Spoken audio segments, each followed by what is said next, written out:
पहले से जाए ना नहीं देखते रे बने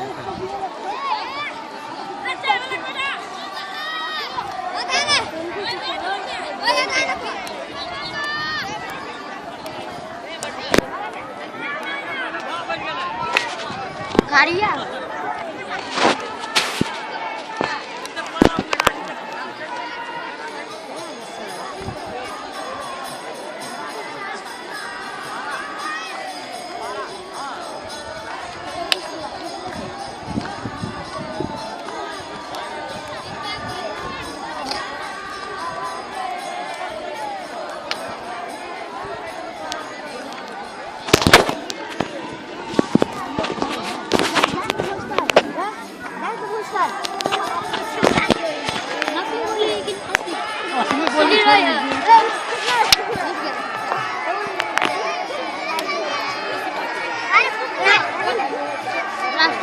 गरम पानी ले वो तुम्हारा भगवान देते हो नहीं ना फूकना फेंक पानी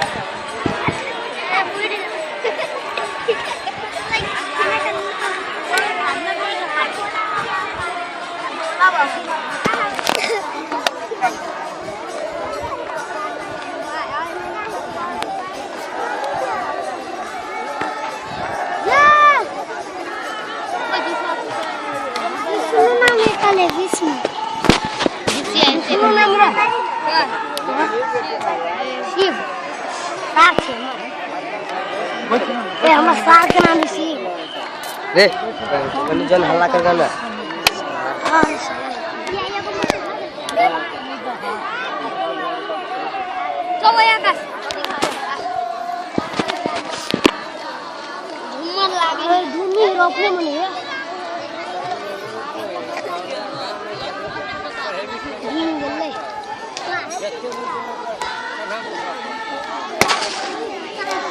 फायर कर दी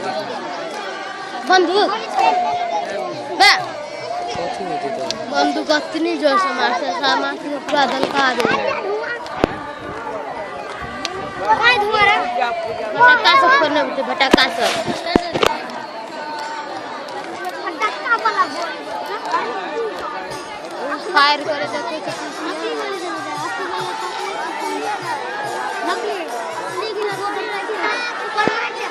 कर चाव शूटिंग मन करना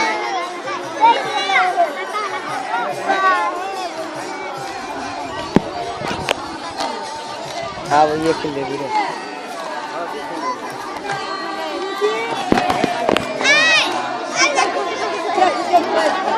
कितने ना जाइए रख देता हूं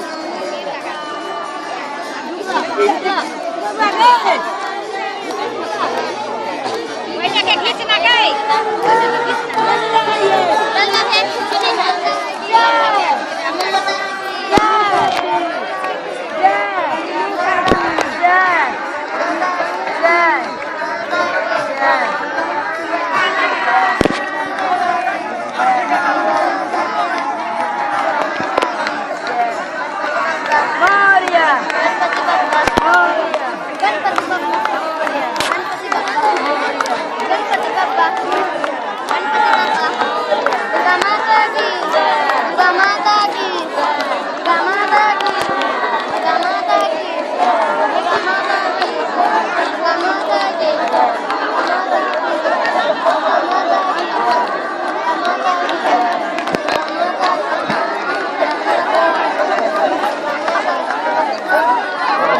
पागल है केला खुद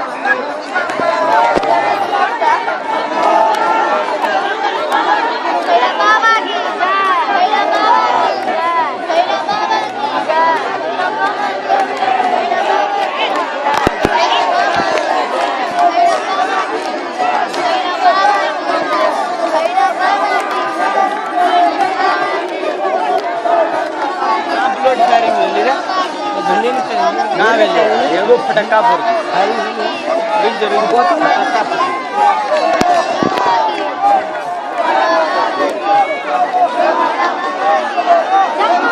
रमेश भगवान के जन्म